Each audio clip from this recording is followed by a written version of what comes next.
Wake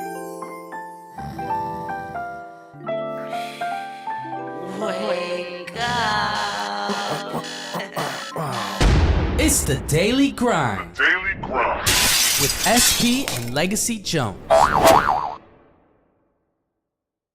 What's up, everybody? It's your boy Rob Sproul, aka SP, What's going on, man? It's the kid Marcus McLeod, aka Legacy Jones. and this is the Daily Grind episode 2. Today's guest has a business located in SPANAWay. He does everything from maintenance to custom work on vehicles, a little bit of drifting that he's going to be talking about as well. Everybody make some noise for Full Deck's owner, Cody Griffith, y'all. What's going on, boss man? What's going on? Not too much, man. How's everybody doing here? Man, we doing well, man. We doing well. First and foremost, I know that you guys are going to be interviewing me, but I want to say how gracious I am to have the opportunity onto the show. I think it's going to do great things, and I couldn't be more fortunate to be the second guest. So make some noise. Sincerely, I've known both of you guys for a long time, Right. And I really enjoy the moves that everybody's making. So Nah, definitely I wanted to get appreciate that that. out there first before we start talking about me, and then I'll have plenty to say about myself too. Definitely. As you can see, we're rocking his apparel today. You know, for those that don't know, you swing by the shop, make sure you pick up one of the Full Deck shirts, hoodies. You see I'm rocking the hat as well. He got on the sweatshirt. He's definitely branded himself. So I'm really proud of it too. All the logos are handmade. The shirts, every single one of them are hand pressed. I probably could have saved a lot of money if I would have outsourced it, but I want to put a personal touch on everything we do at the shop. Cars, merchandise, it don't matter. The only thing that we don't do, because I don't have an embroidery machine yet, is the hats, which the hats are New Era 950 snapbacks. Yes. I've been cheap out on that. I am a huge connoisseur of hats, and they have to fit right and be high quality. Right. So if anything's coming out of Full Deck, it's going to have to be Full Deck quality. So Hey. that's the only thing we don't do in-house. Everything else, decals, shirts, is all in-house, and I'm extremely proud of that. Now, before we get started into it, will you be doing hats soon? I'm working on getting an embroidery. Yeah, we made moves on getting the vinyl cutter, getting the heat press. So I want to be able to do everything we want out of there as long as it makes sense. Nice. So yeah, give me a little bit of time, and Okay, I'm dope, always gonna dope. rock with New Era. I've been rocking with New Era for the last 15 years, Who but hasn't, man? it would be really cool to be able to embroider our own logos on the hats too. Dope. good stuff. Well, let's get to it, man. What got you into cars? Man, I've been into cars since I was walking. When I was real young, my uncle and my mom, they've always been into cars, and I remember having a huge passion. All the toys in the house, Hot Wheel cars, model cars, anything along those lines. I never had interest in anything else. And coming into it, before I was 16, skateboards, bicycles, anything with wheels. And as soon as I turned 15, I hustled into a car. I traded a few bicycles for a car, and it's been game over since then. I had a huge interest in mechanics, and I still do. But as soon as I drove a car, it changed the game for me. Like, I just sincerely, as passionately as I can say it, love being behind the wheel of any vehicle. Anything with two wheels, you get me on a lawnmower, as long as it's a riding lawnmower, Nice. I'm good. What was your first car? My first car was actually a Jeep Cherokee, and I'm into four-wheeling, but my start into cars when I first got my car was off-roading, and it was a Jeep Cherokee that I had planned on building, and I actually totaled it 2 weeks after I got it. So, nice. and it wasn't my fault. I got T-boned. So. Oh, okay. And then from there, I've had probably over 400, 500 cars, genuinely. Y'all hear I that? buy and sell them. It's a hustle. It's a grind. But I figure what better way than make money than with something I love. And, Definitely. And I do not reserve myself for any one type of vehicle. Today I drove a 1987 Toyota van here, and I kept my diesel parked and my Harley parked. So Right. That's just a touch of kind of the stuff I'm into. That's what's up, man. So, I mean, you've had a lot of cars, obviously. When I was looking up, because you're located in the SPANAWay area, right? Yes, sir. SPANAWay has a lot of auto mechanics, and me as a person driving around, I'm always just looking for the best deal. What is it that you feel that sets you apart from the other companies that are up Value and quality. Okay. I do something different than anybody else. I've been fortunate in the industry. We do vehicle maintenance Right. and repair. We'll do almost anything, especially if it's somebody I know, which almost all of my business has been word of mouth, somebody I know. We want to make sure every vehicle is safe, reliable, because, I was raised by a single mother where if the car wasn't going, I wasn't getting to school, we weren't putting food on the table. Right. I can now put that back into what I'm doing. And then aside from that, we also make the most badass custom cars that you can possibly have in the whole entire Northwest. Again, I was fortunate enough coming up in the industry. I know a lot of the shop owners at some of the most successful aftermarket custom automotive shops. Okay. I didn't want to reserve myself to just custom automotive. I think that we have a talent, and I could apply, again, the whole single mother idea, or brake jobs or whatever. So that's kind of where I'm going. Maybe we'll phase out of it eventually, but for my people and the people that I enjoy, we'll always make sure we have time for a brake job or a head gasket or a transmission job. Ultimately, the oil changes, plenty of oil changes. Yes, we crush the oil changes. The oil changes include a full inspection on the vehicle as well, free of cost. You bring your car in, we're gonna make sure it gets out safe. But the ultimate goal is to keep kind of, and we do specialize in the turbo stuff, but again, I have a passion with everything. You bring in a motorcycle, it'll leave better than it came in. You bring an 87 Toyota van, it'll leave better than it came in. And that's definitely what the people want to hear. Absolutely, and that's true. You know what I mean? Every car that we've had in is left better. Some of them have just been oil changes or brake jobs, and then we've done a few pretty really cool builds that I think we'll talk about here in a little bit. So. Yeah. And as a business owner, what are your top 3 priorities when it comes to running your business? My first one is integrity, and it is really close with quality. I could probably switch those 2 around and have the same validity. And my third one is timeliness. I know people want their projects and their cars back onto the road sooner than later. But the top 2 are integrity and quality. Okay. I need to make sure everything that comes out of the shop has my integrity in it, from the value to the workmanship, no corners cut, and quality. We need to make sure we use the highest quality of parts and the highest quality of workmanship. And then I want to get it done as quick as possible, because I don't want your car in my shop any longer than you want your car in my shop. And I don't want to have to show back up like you didn't do the job. Absolutely. And reality is, it may happen, but I'm very proud to say, we've probably already, in the few months we've been in work, 100 cars in there, and there's been 2 or 3 people that may have had issues, and it was never a malicious issue. Right. We made it right, and that's something we guarantee. I warranty everything I do on a vehicle. Mark my words, that's on video. You know what I mean? So. Yeah, because I know certain times when you got to deal with stuff like that, as far as timeliness, there are some builds that take a good amount of time. And Absolutely. I know some people aren't going to get their car within the next 2 weeks that like they want it to. Sometimes stuff you got to order parts, stuff to that nature. Has that ever been affected you when it came to business? Yes, almost every single job, to be completely honest. But I'll put that out there. So we deal with a couple of the local auto parts retailers, but sometimes on the more high-end builds, we order parts just as you would order the parts if you were to build the car yourself. Okay. So there's I have a job right now that the parts were supposed to be in last week. The parts were pushed out a week late. I kind of endorse that. I let my customers know that may be an issue, but on our end, as soon as we get it in, it jams out. But the reality of it is, stuff happens. Because that's not your fault. And when it comes to a late part, that's not your fault. It's not my fault, but I'll take blame for it. That's why when you come in and bring in a car, if it's a brake job, I'll get the brake job rushed out. But if we're doing a turbo kit or doing a supercharger kit or doing wheels and tires and suspension that maybe you don't have a common vehicle, it's going to be a week or 2, and we expedite every single thing we order too. Again, when I say timeliness, that doesn't mean every single job is going to get out the next day or in the same hour. Right. It'll get out as soon as it can to our ability. Right. So with understanding the integrity of it. I definitely like that, and I guarantee you the people are gonna like that as well going forward. Absolutely. Boom. So my next one, man. Hey, so what's the biggest thing that you've learned in these last 6 months since you've been open? Patience. It's patience. As a young entrepreneur, I've always been, I came from not a lot. We didn't have a lot of money.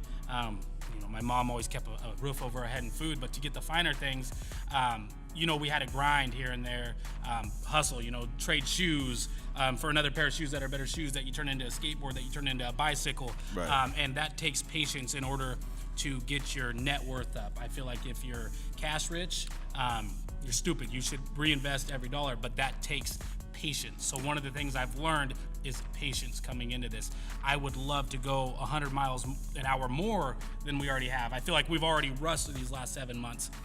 So the patience is kind of something I struggle with. Again, when I have a customer come in and a part maybe a day out or even a couple hours out, I'm a really high pace, fast type of person. And it's been humbling to learn that patience is probably one of the biggest keys to success. And to balance it, you know. That's the biggest key to success. Man. Absolutely. Everything else, you know, I don't want to sound arrogant, but I knew a lot of it coming into it was, you know, the honesty and the integrity. And I didn't learn that. I already knew it. That's why we were a couple steps ahead of the game when we came in. But the patience was something that caught me off guard. So. No doubt. Well, you spoke on doing a lot of custom work to vehicles, and something that I know personally because I've known you for a while is that you're into drifting. Explain to the people exactly what drifting is and how that plays a big role in Drifting is your life. absolute chaos controlled in a vehicle. You basically you go around a corner and you lose traction at anywhere from 40 to 70 to 80 miles an hour, and you try to control it. It's the funnest thing you can do behind the wheel of a vehicle. It's, you know, I started drifting 8-9 years ago, and I haven't stopped since. And you know, I thought maybe it would fade as I got older. I just love it more. I think it's a growing sport in the United States. Is it like Fast and Furious? What's the similarity? Is there a similarity there? Or? No, not necessarily. I mean, that they had that Fast and Furious Tokyo Drift that kind of is there, but no, it's nothing like that. It's a lot, at least for me and the people I know, it's a lot more, a little less Hollywood. It's a lot of work on your car. In order to make your car drift reliably, it costs a lot of money and a lot of skill. You wreck your car a lot, but it all, you know, the fun that you have from it overbears every bit of the problems that you have from getting into drifting. Word. A lot of balded out tires. Oh yeah, man. You'll go. Oh yeah. You know, a day at a track, we'll go through 10 pairs of tires, literally. Yeah. So, and 18-inch tires, aren't super cheap. But again, it's worth it. That's why everybody does it. You know? Right.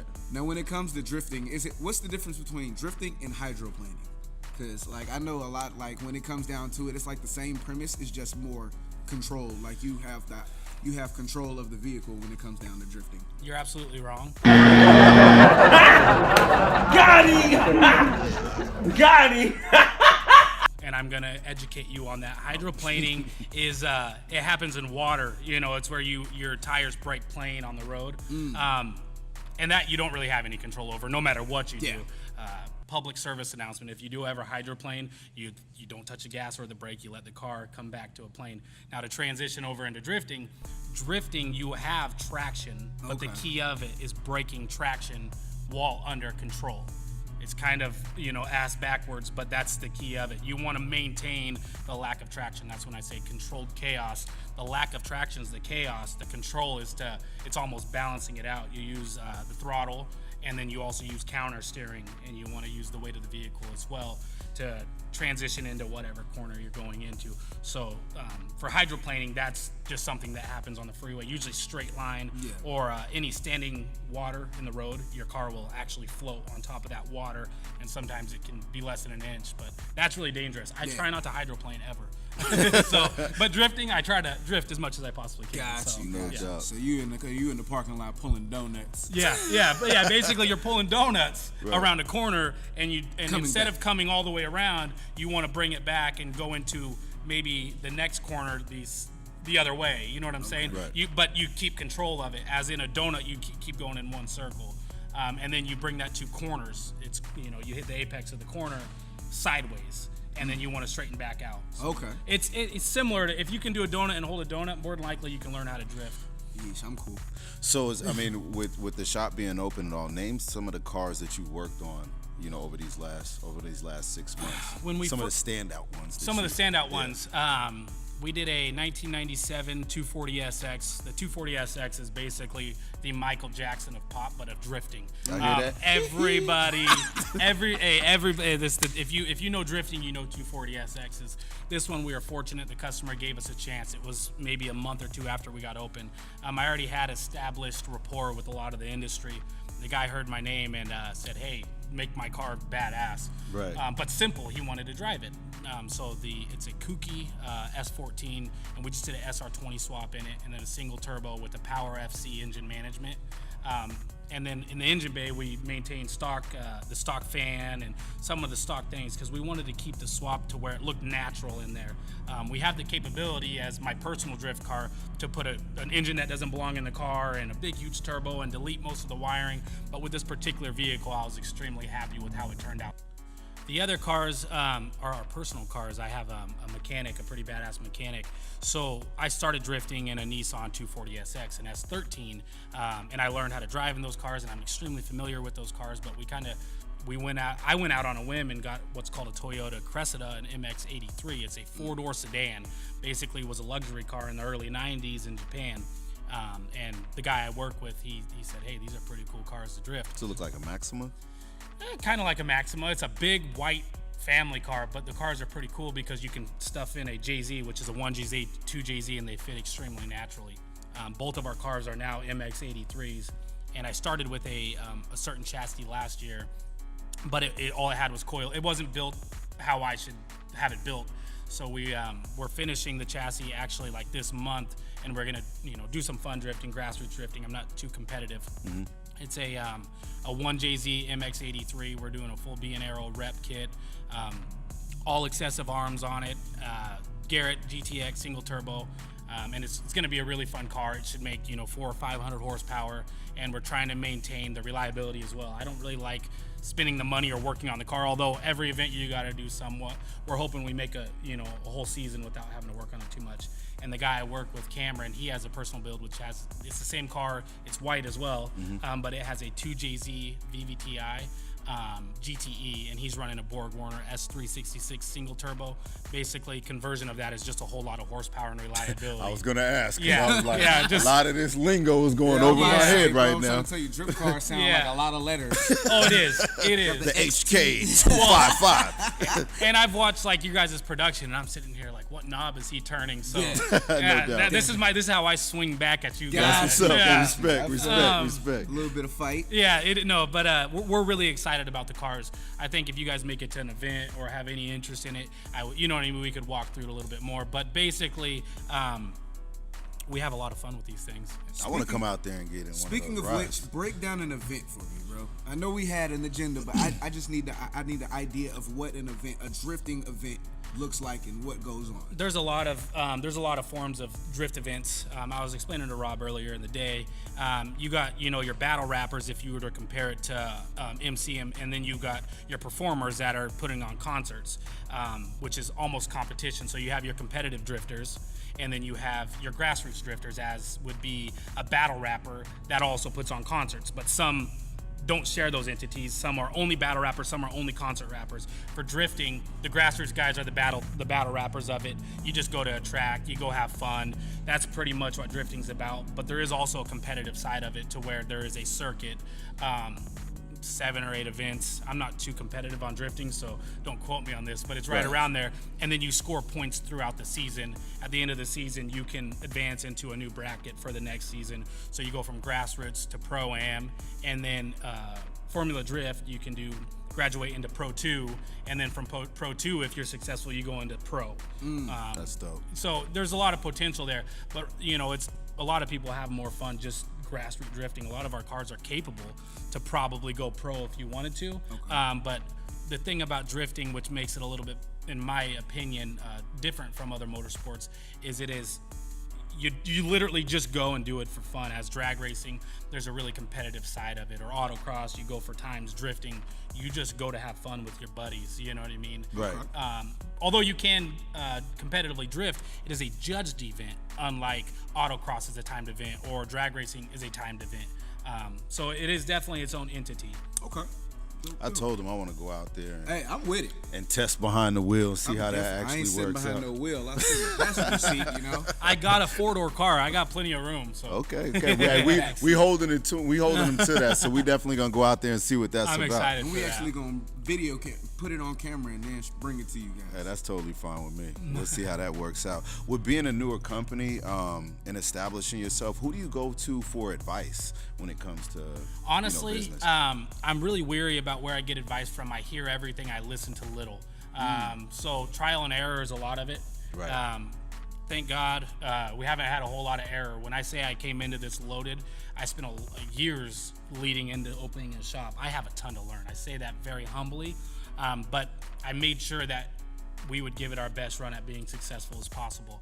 I look at a lot of the local entrepreneurs, local people in the automotive community, and I have never read books before, and I've read 10 books within the last 2 months on entrepreneurship, self-help, stuff that doesn't even necessarily immediately transfer into entrepreneurship, but anything that can better ourselves. I feel like if you have downtime, you should be investing your time into your trade, your skill, whether it be tennis, whether it be knitting, or in my, it's entrepreneurship. It's more than automotive.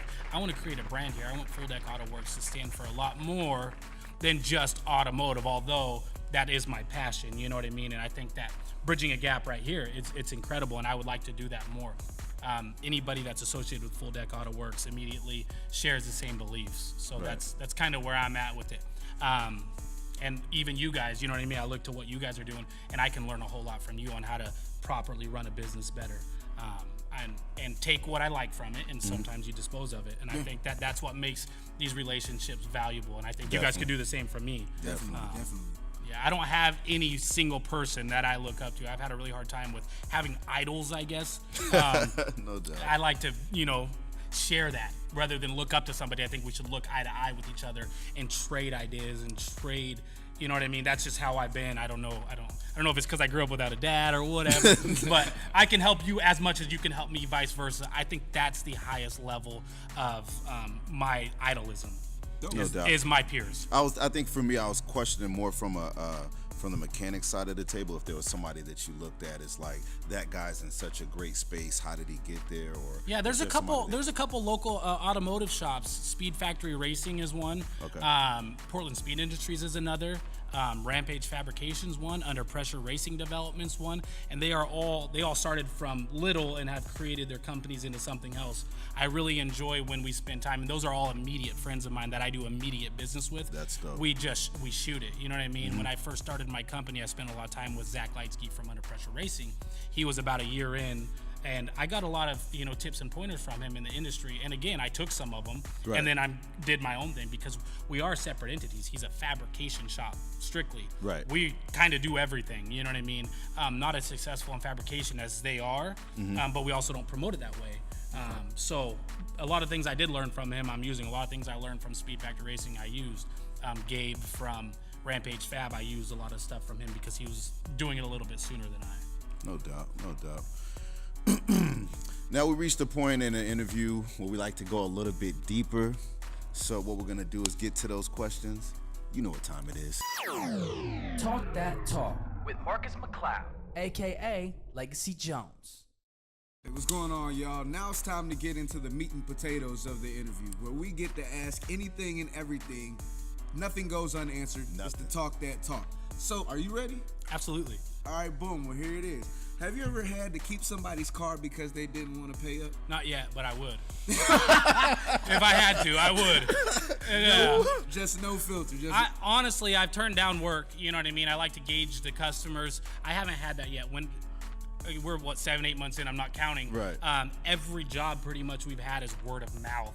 So I already have a rapport with said customer. I know that's going to change as we grow. Right. If it comes to it, yeah, I'll keep your car if you don't pay your bill. Hey, you hear that? You hear and that? then once we get squared up, you're good to go. To get that bag. Yeah, I mean what I do. We put the quality out there. I expect the payment in return. We are by far the most fair shop around as well. So if you're badgering me over a bill, we got issues. You know what I mean? I know I'm the cheapest. They gonna be looking through the fence like this. They got my car with the for sale sign on it. Hey, man, I know it. you got something you want to ask me. Oh, definitely. So, when it comes to vehicles, I mean, people carry all kinds of stuff inside their vehicles. What is the craziest thing you found in a car? I could probably write a laundry list on that. I think the one that stands out the most is I bought a vehicle actually, and I bought it at an auction. I got the car, we cleaned it up. It was a really good car. I owned it for a couple months, and then we ended up selling the car. I get a phone call 2 weeks later, and the guy says, "Hey, did you leave something in the car?" I'm like, "Oh shit, did I leave a tool? Did I leave something worth some money in there?" So I was really careful on how I gauged it, but at the end of the day, if it's not mine, it's not mine. Right. I thought about it for 5 or 6 seconds, like, no. I was real careful before I said no. He said, "All right, you would know if you left it in there." I said, all right, cool, what is it? He's like, I'll call you in a day or two and let you know. Oh, The suspense killed me. I'm like, well, what if it was something of mine? What if it was a picture of my family or of my dog or something? And the suspense lingered, and he called me back. The guy was actually really reasonable. He said I found a loaded 45 with one in the chamber that was involved in a crime in Tacoma. And luckily that it was already solved, so I didn't get contacted by the police or anything. But yeah, he turned it into the police, and it was hitting under the center console, like under the center console of a vehicle. Yeah. Could you imagine riding around and just... Yeah. And you said you had the car for a couple months? Yeah.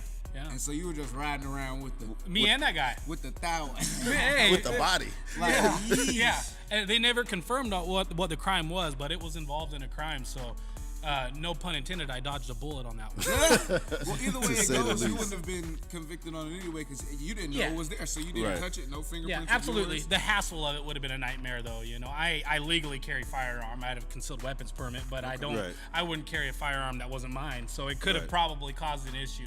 Luckily for me and the guy that purchased the vehicle is no issue. Okay. Yeah, it was a little creepy. All right, so with this last one, I'm gonna ask you this. So how many people do you have working with you at your shop? It's me and Cameron. Oh, so it's just two of you? Yeah. I had another guy, it kind of fell through. He was having some health issues. We also work at an extremely high pace. As a business owner, I'm either extremely easy to get along with or I can be really hard to get along with. Work ethics, everything. If you're going to be on my team, you have to have the same amount of passion as I have for the industry or go somewhere else and get a 9 to 5. I think that we offer a lot at my company. You know, that's you are who you associate yourself with. I'm loving that you're saying all that. So let's get to the nitty gritty. If you caught this man stealing from your job, would you actually consider talking to him, or are you firing him right on the spot? No comment. Hey, my job before this was loss prevention for grocery. Basically, the store owner gave me full permission. It was independent grocery, so you see Walmart, Fred Meyer, any of those places.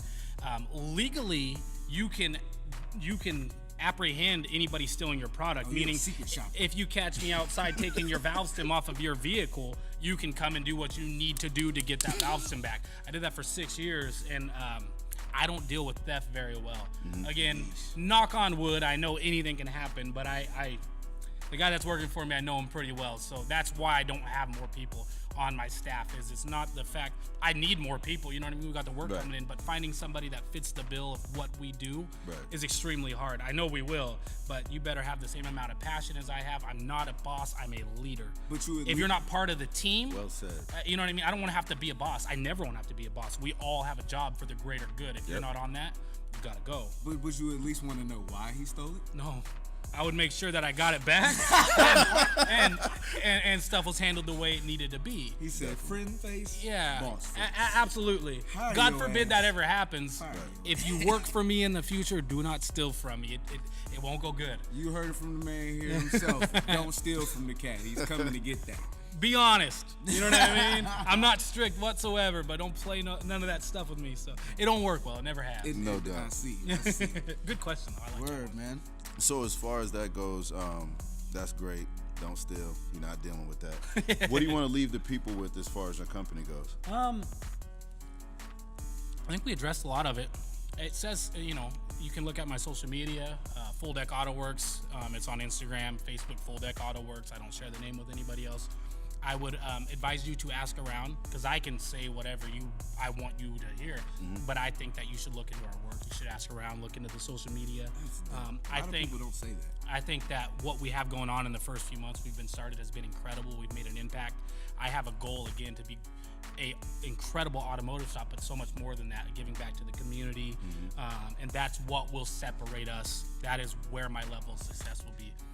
I don't gamble, you know what I mean? I take calculated risk, and coming into this was a calculated risk. It wasn't a gamble. So I'm just gonna keep doing what I do, learn what I need to learn, and dispose of anything else that I don't need. Always integrity, always honesty, always quality work. That's it, you know what I mean? And I'm excited to grow as a new company, and I'm excited to be here, and I'm excited to have this conversation in 3 or 4 years when you guys are on a bigger platform and I'm on a bigger platform, because everything I say in this interview, hold me accountable. Anybody that sees me on the streets, all I ask is you hold me accountable. I will keep it real from day one.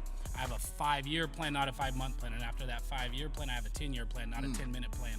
So in order to do that, you have to invest your highest level of quality. You have to, again, invest your highest level of integrity into the work. And that's just what we're going to keep doing. We've done it. It's a We're gonna marathon, keep not a doing it. sprint. Talk to Absolutely. him. Definitely. Definitely that one. Absolutely. Well, this is a great segment that we shared with my guy Cody from Full Deck, the owner. For those that's looking to get custom work done on your vehicle, this is the guy to holler at. Or oil changes, like Legacy said.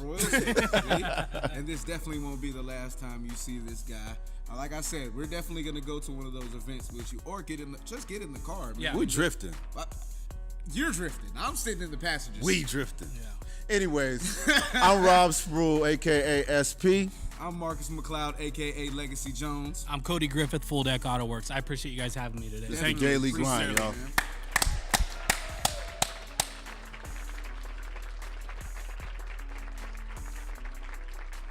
Have you heard? Have you heard? Have you heard? That's right. What would a show be without entertainment talk? Keeping you updated with all the latest news and gossip happening with some of your favorite celebrities.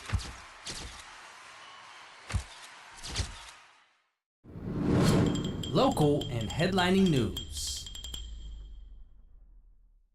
This week in Have You Heard, New Orleans high school student Darren Francois received acceptance letters to 83 colleges and over $3 million in scholarships. Although he hasn't chosen a school, scholarship money will be a big deciding factor. Wherever he decides to go, he's hoping to study law. While Darren hasn't chosen a school yet, he's in good company with several of his classmates enjoying acceptance letters from at least 20 schools apiece, along with sizable scholarships. The school's faculty credits numbers like these to be a part of their policy, encouraging students to fill out at least one application a day. That's dedication. Man, is it? That's dedication, bro. And big ups to that kid. Big ups to that whole school, because the way they work, the way they're operating, makes it even like they're putting kids in a platform to succeed. Yeah. And that's the best part about it. 83 schools though. Right. 83.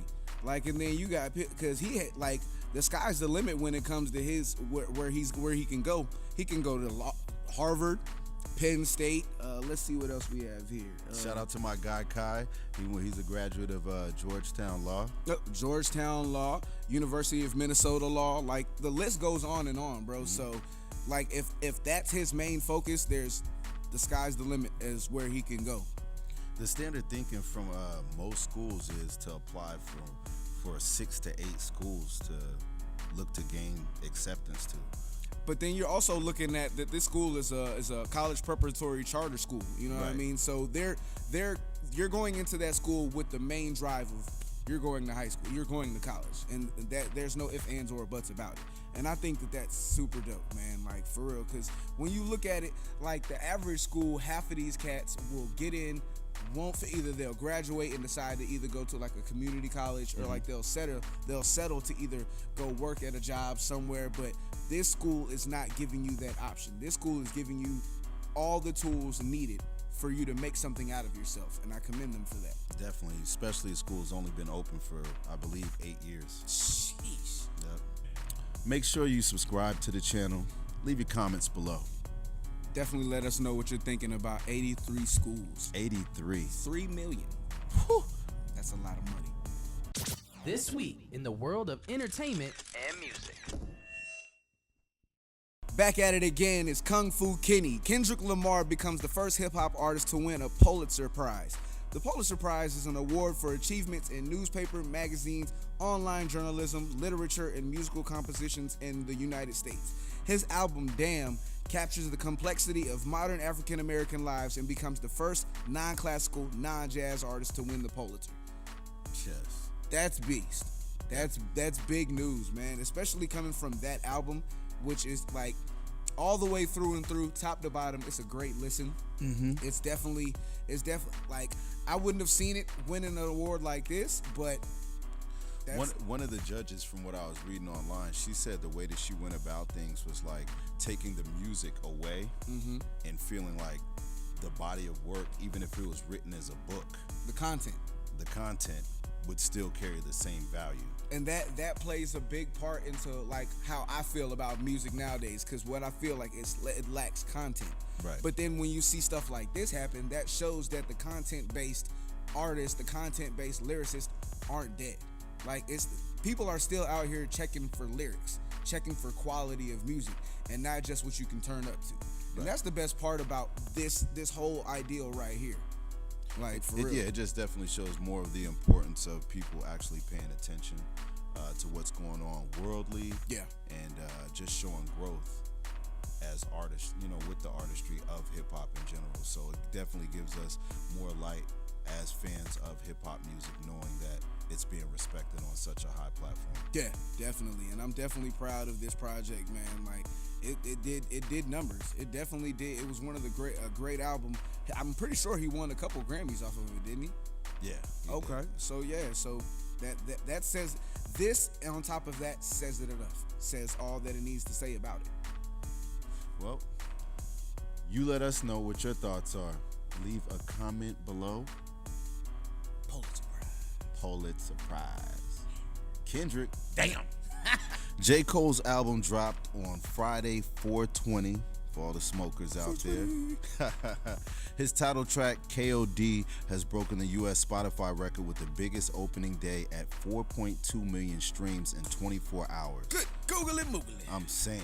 The previous record was held by Taylor Swift's Look What You Made Me Do, which raked in 3.8 million streams the day of its release. Rounding up the top 5 was Kendrick Lamar's DNA, 3.6 million. Then another track from J. Cole, the KOD track, Photography, 3.5. What was it, 3.55? And The Weeknd's Call Out My Name, which tied up as well at 3.55. And we're talking millions of streams. Sheesh. What were your thoughts on his album? Man, you know, I'm a Fayetteville like rapper, like, you know what I mean? It's Carolina. I hear you. Through and through. You know this, I man. hear you. The album was great. Right. The album was great. I listened to it a couple times, top to bottom, and there wasn't a record that I could skip. Like, you know what I mean? Everything about, and I'm not just championing it because I'm from North Carolina. That has nothing to do with it. I've always respected Cole. Ever since the warm up, like the first mixtape he ever put out, savage. Like, he's a lyric. Like, in my opinion, him, Kendrick, and Drake are the top 3 artists of this generation right now. When it comes to lyrics, content, the whole performance, like, cause just like I went a couple years ago, you went last year to his tour. So I went to the Forest Hill Drive tour. You went to the For Your Eyes Only tour. Right. Bro, that show is Incredible. That show is from the beginning to the end, bro. Yeah. It's an incredible experience. Like, just to have been there, to see all of it, it's just amazing. And then that just makes me wonder what this next tour is gonna be like. Well, before we even get into the tour portion, let's talk about what he was talking about on his project. I mean, one of the big things that was causing uproar Get into it. was the 1985 record, where people feel like he was taking shots at a newer artist by the name of Lil Pump. I don't think he was taking shots. Like, we've talked about this before. I'm big brother. I'm mentoring you. Like, you're bringing in all the, like Joe Budden will call them, all the littles of the entertainment industry as we have right now. The Little Pumps, the Lil Uzis, the Smoke Perps, all these cats. I'm showing you the ropes of what content is. I'm big brothering you in your words. Yeah, the reason, what I liked about the record was from a standpoint of being an older fan of music and seeing the young artists being ushered in. There's not a lot of direction when it comes to the youth, so they found a way of making things happen for themselves without being assisted by someone or needing a cosign to put themselves in a better position. So they walk in with a different kind of bravado when it comes to the music just in general. Like, I don't need anybody type of attitude. Also, the musical content's a lot different. Not to say that I don't enjoy, you know, a lot of the music that's out now when it comes to the newer records, but I just feel like when you do a comparison to, it's more of J. Cole puts out more timeless type of music in comparison to stuff that's right now. Like, you can listen to records from back then. You can listen to records like Lights Please, like that that came out years ago and is still a banger. Yeah, like, they stand the test of time. Timeless music. Like, you ask an artist like a Little Pump with him being 17, tell him 10 years down the road if he's still gonna be Nobody's Gucci gonna be Gang listening to Gucci Gang. or those type of records and stuff. And like I said, they're great for the moment, but it's all in what you're trying to. Yeah. It's all in what you're here for at the end of the day. Is it for the moment? Is it longevity that you're looking at? I don't look at him as the I don't look at him as the content builder though. Right. Like Lil Pump is going to be the turn up. That's what you on the way to the club, on the way to the party, at the party. That's what you're listening to. Yeah. When it comes to Cole, you're riding to this. You're chilling to this. What if you're smoking? Smoker's corner. If you're smoking, that's what you're gonna be doing. You're just gonna be listening to great music, great content, and that's where J. Cole comes in at. Yeah, I mean, don't get me wrong. I'm a fan of some of Lil Pump's music. I just feel like when you do the comparisons of the two, It's we not just fair. look at like a sprint and a marathon. Yeah, it's not fair. It's not fair to compare the two because they're coming from two different angles. They're coming from two different worlds all around. Like, I don't know either one of their lives, but Right. you can definitely paint the picture with J. Cole's life growing up from his music. Right. You What are some of the other standout records you feel? Let's see the track list. Brackets was dope. Brackets The was first verse, a little slow on the take, but that second verse, It was definitely the setup. the punch in the mouth, bro. Motivate was a cool, cause I have subs in my car. So when I put on Motivate, hey, that joker is thumping. Like, you know what I mean? I like that record. The ATM video made that record super dope. What did that remind you of when you saw the ATM video? Yeah. To me, it was like Busta Rhymes. Yeah, very You know? much so. And then the growth of the dreads and whatnot, I think that was cool. Like, you know what I mean? It's a dope look. Kevin's Heart was a very intimate record. Like, you know what I mean? It wasn't super forceful, super pumping. But the beginning of Brackets with the Richard Pryor skit in the beginning, Right. man, that like I said, I can name off the whole album, bro, and I'll be like, yep, that's the cut. But if I had to pick two right now, and one isn't even a record, the Once an Addict, that's The got Once to the be- Addict for me was like, I like more of the introspective music. Yeah. Just because you get to see the vulnerability of artists. And that's key to me because I feel like a lot of times, like we were just speaking on Lil Pump, it's so fly-by-night music Yeah. and stuff. And I want to have an understanding of who you are as a person just because I feel like a lot of that isn't really shared Yeah. in artistry nowadays, at least on the bigger platforms. So, And that one right there is definitely relatable. If I had to pick my number one record on the album, it's probably Once in the Attic. And that's funny because it's an interlude. It's not even a record. It's Right. like a I don't want to say it's a 16, but I don't want to say it's a 32. how do you feel his mom feels about putting out music like that, knowing Yeah, knowing her Knowing the situation. content, yeah. Yeah. What can you say? Like, you can only get mad if it's not true. If it wasn't true. But why now was that important to speak on? He's been speaking on situations like that with his mom, but he just made it a bigger, broader scale now. Yeah. Why now? I haven't the slightest clues, man. But if you guys know, definitely leave a comment in the bottom. Leave a comment below. Let us know what you think. But I'm not done with him, man. I'm not done with him.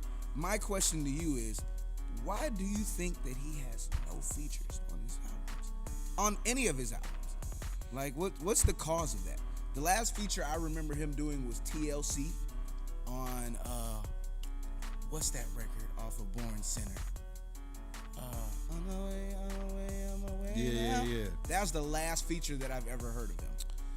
I think On his project. No, I think he shies away from it because he's reached a platform. He's reached a height of success in his career where it's not really needed. My issue with that is that when you have a label like he has, such as Dreamville, you should be looking to usher Yeah. your other artists into play, at least to kind of give them the same sort of visibility as yourself. I understand making people earn their spot. Yeah.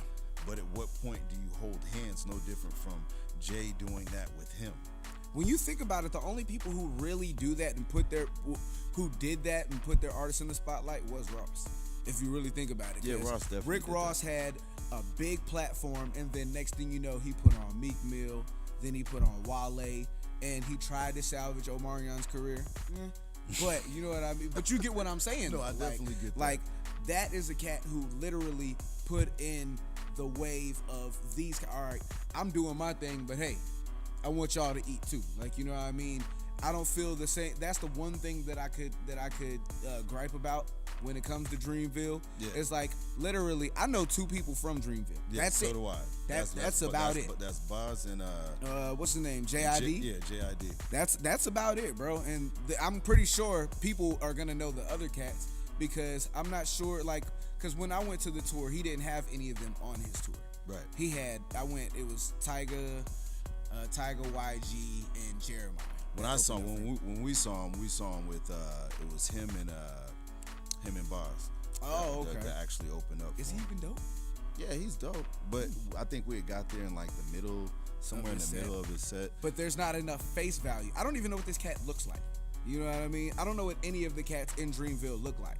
And this is even after watching his vlogs, after watching J. Cole's The Road to Homecoming, with the little series that he did on HBO. That was incredible. Man, I still look that up on YouTube to this day. Yeah. I was looking at, because I was sitting in the car with my lady last night, and I was watching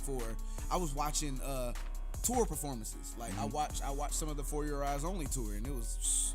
And then I was looking for the Road to the Homecoming, and I could not find it. I was pissed. I was upset because I've seen it so many times that it's just so dope to watch. Just the whole build up from the Dollar and the Dream tour, from everything that he has going on, and J. Cole's not going anywhere, bro. Like, but I want to ask you, how do you feel about the pop up marketing, like the not really pushing, oh, this album is coming out, because he's done this for the past 2 albums. But when you're at such a height in your career, it's like it doesn't even matter. You have your Jays, you have your Beyoncés that have reached that platform where they don't need to tell you when they're gonna drop. It's no different from Jordan putting out a new pair of Jordans. Does he have to say they're coming out tomorrow? Right. No. That line will still be what it's supposed to be. Yeah. And I think it also adds more value to the artist to see where they stand with the fans as well. Right. Because that's why I look at it. That's when we start pulling up Spotify numbers. That's what I automatically go to think about. Are the numbers coming from people looking to see, oh snap, a new Cole record drop? Oh, let me see, or is it, oh, let me see if this is ass or dope? Like, you know what I mean? Is this trash or is this, you know what I mean, fire? Right. Like, I feel like it's a 50-50. Because me, I'm looking at the stance of a fan.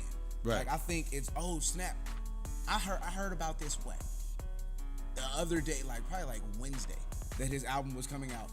Yeah, I think it was something like that. And I was like, bro, 2 days? Yeah. 2 days. Yeah.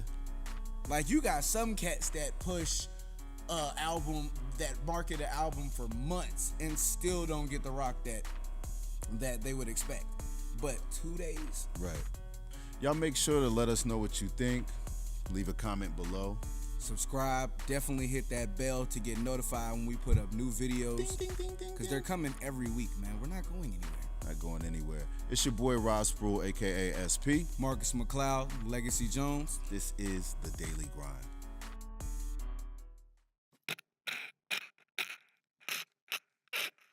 The Smoker's Corner. Hey, what's up, guys? We're here with episode 2 of The Daily Grind. This segment is the Smoker's Corner, where we bring you everything cannabis and weed related. And today we're here with Nikki and Mary from T Brothers Recreational. Y'all know me. My name's Mo. Y'all know our location. We're at 5740 Roto Road Southeast. We're open every day. 9 to 11. Make sure you come in and check us out. So today our topic is going to be sleep.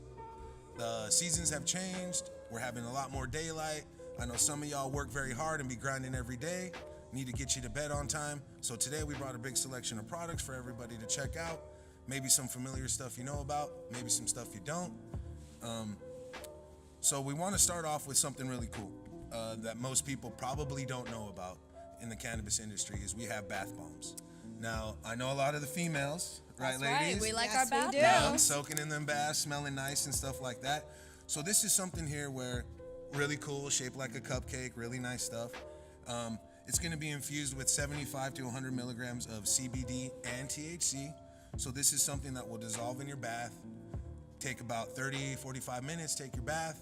Say about an hour later, you're off in La La Land snoozing. So everybody likes a nice 8-hour sleep session. What's nice about the bath bombs is you're not going to get sometimes if some of the veteran people that are watching have done edibles, you kind of get a little bit of a weed hangover. You know what I mean? You know how that goes, Absolutely.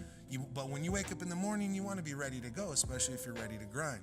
So what's nice about the bath bombs and some of these other products, they're not going to give you that overlapping effect that's going to make you just want to not do what you need to do in the morning, So we try and be on that side of the productive stoner. Absolutely. You know what I mean? We get our shit Just done. enough to kick it in and get you what you sleep, need. and then you're back up and running.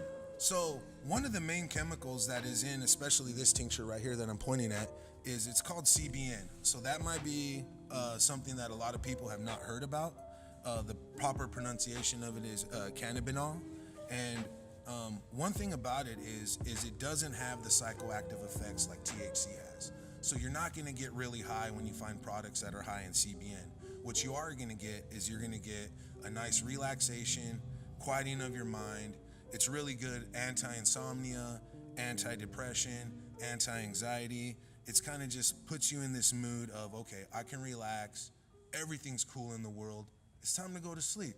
And I think that's what a lot of people are looking for. You know what I mean? When you really want to just relax out. Have that tranquil kind of vibe going on. Right, Where you just feel exactly. zen. You feel good. You feel like you don't have to worry about anything, and you can actually just shut it off. Yeah, Turn the switch So off. you mean to tell me that I won't get high off of it though? No. Well, it depends. It depends which products you get. Now, one thing that a lot of people, and I think there's a misconception right now in the cannabis industry, is they think, oh, I can just take CBD and it's going to give me all these medicinal benefits. Yes. What people don't understand is the most therapeutic cannabinoid in the cannabis plant is THC. Yeah. So when you combine it with CBN or CBD, you start getting a lot of miracle effects, is what I call it. You know what I mean? It's kind of like it'll blow your mind. You're going to think, what is this? Where has this been my whole life? Right. And that's kind of what we're trying to portray is, hey, you don't need pharmaceuticals in order for you to get a nice sleep. Right. So the CBN chemical that I was just talking about, 5 milligrams of that is equal to 10 milligrams of diazepam, which is a common mild sleep aid that most doctors will give to you if you go in there and say, hey, my kids are driving me nuts, I can't go to sleep. Yes.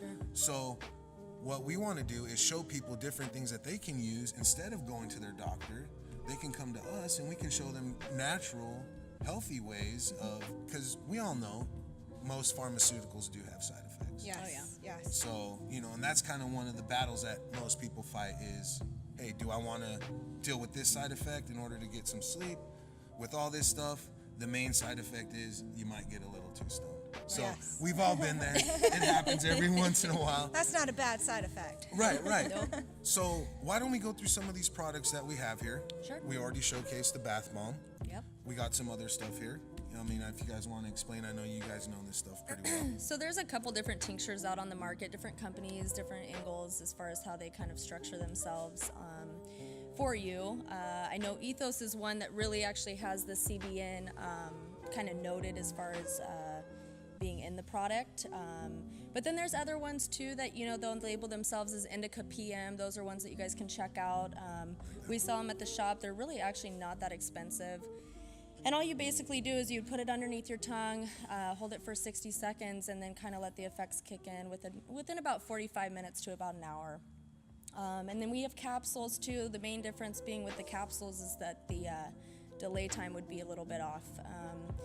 Usually with capsules, they're going to digest similar to edibles, basically, which is about two hours. Right.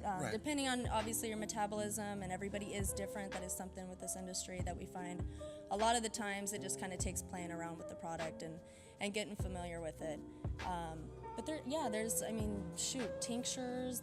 Those are a really big one. Capsules, the bath bombs are really good, and we even have some foot soaks, which I found out the other day from Mo that a lot of the things that we have as far as foot soaks and even something as simple as a cream, you can actually the topicals.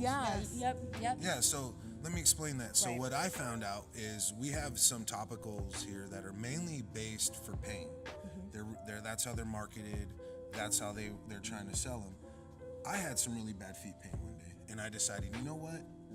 I want to get rid of this pain, so let's use some of the products we got in the store. Sure. So I rubbed some of this Dragon Balm, which is this one here, And I rubbed it on my feet, and I noticed about 30 minutes into it. Well, I didn't notice. I woke up 3 hours later on my couch, Netflix asking me, "Are you still watching?" You know what I mean? And I'm like, "Where the hell am I?" One of those moments, you know. Right. I hadn't even smoked. You know, usually that's something where I smoke, helps me go to bed. You know, that's my little nightly routine.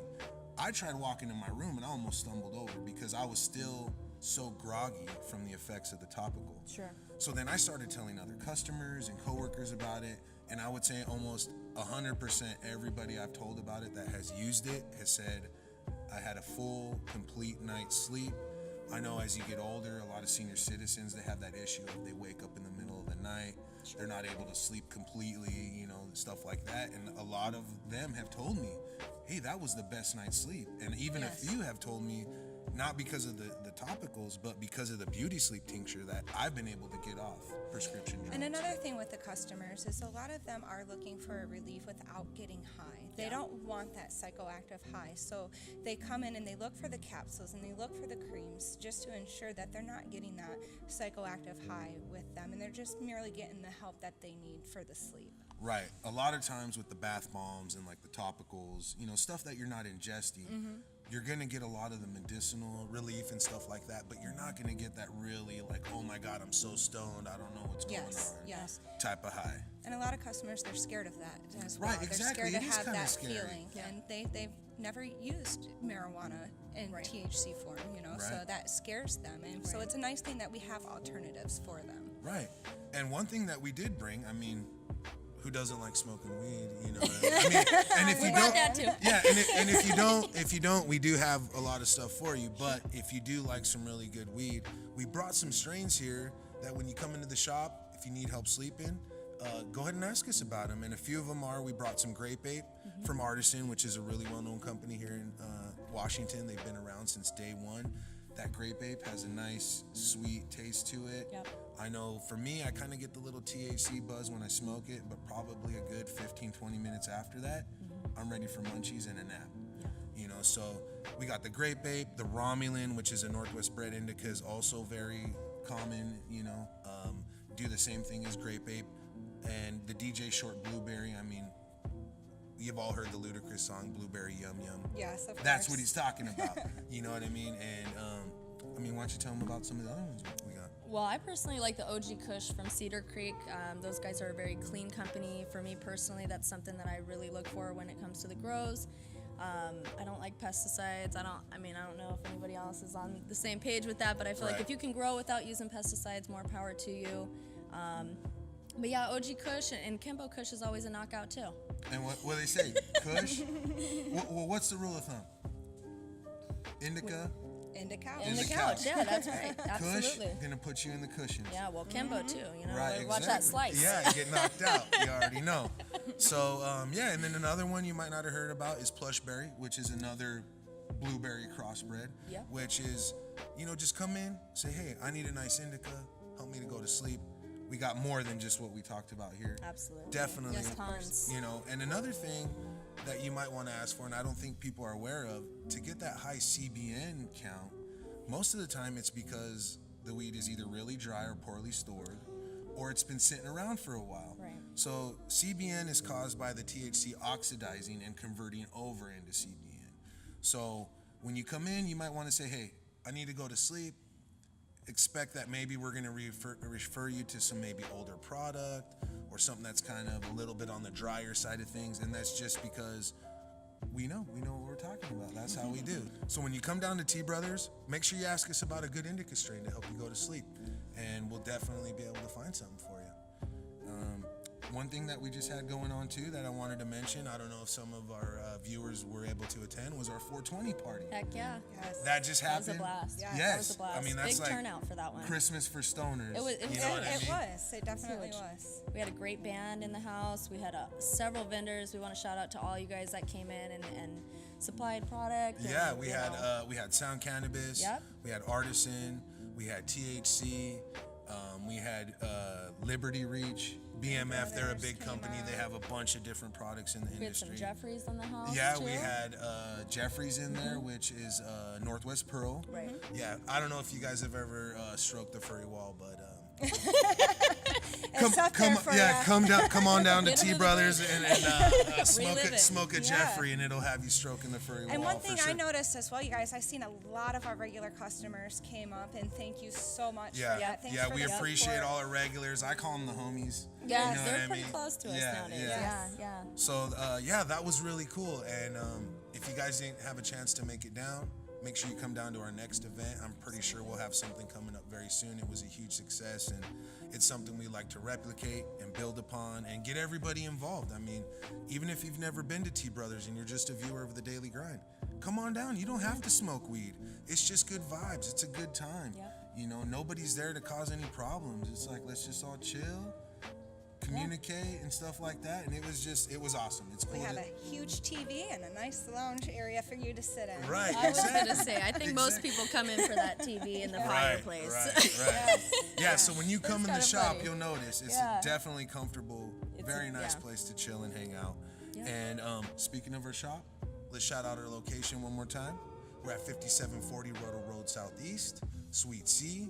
It's on the corner of Yelm Highway and Roto Road, right next to the Chevron, Cutters Point. We got Subway and Don Garcia's right next door. Yeah. If you're got the munchies, you know how that Cinco de goes. Mayo's coming up. Yeah, So yeah. definitely. So we're gonna have probably some specials going on for that, I'm sure. for that and You know. Mother's Day is coming up, you could always pick up one of the cupcake bath bombs for Mother's Day. Make a little basket if you wanted. If you've been stressing your Saying. mom out a little bit, Oh, why don't you come in and hook her up with something that'll relieve that stress? She'll just want to give you a big That's old awesome. hug, you know. So yeah, so that's it, guys. Hopefully we covered most of what you're gonna need for some sleep. Nikki, Mary, Yep. thank you very much for stopping Absolutely. by. Well, thanks for having me. Oh yeah, for sure. And you guys come on down to the shop. Make sure to ask for these girls. They will hook you up. They know what's going on. And this was the Smokers Corner with the Daily Grind.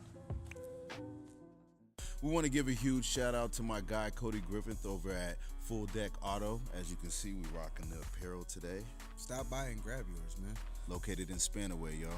And a huge thank you to Mary, Nikki, and Mo for coming through from T Brothers. Definitely showing us some love, showing y'all what they have coming up. Definitely stay tuned. Definitely. Yeah.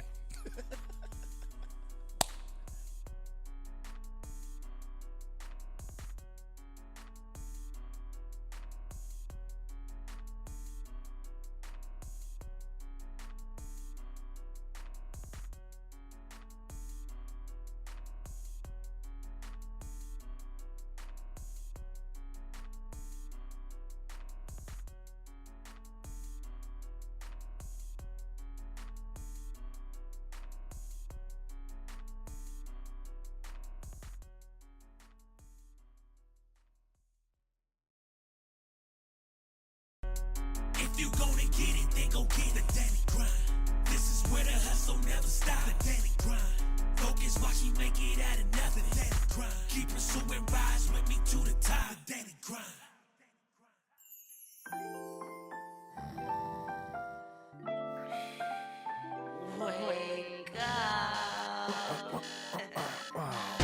It's the Daily Grind. With SP and Legacy Jones.